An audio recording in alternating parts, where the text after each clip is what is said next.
We try to share and run through KPIs, benchmarkers, because as a regional leader, often comparing our region to other regions, and with some of the small to medium-sized companies, maybe if you're looking at the whole company, you're comparing your company to another company. With the CFMA example for KPIs, key performance indicators, and CFMA is Construction Financial Management Association.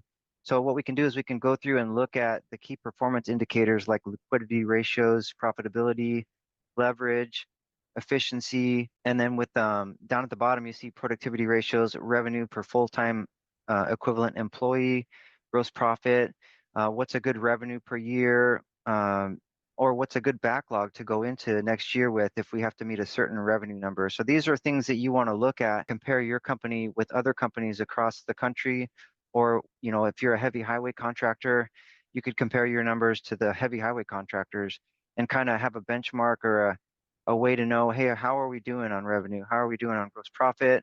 Is our SG&A too high? So these are things that we want to look at. Do we have enough days of cash to make it through the month and that sort of thing?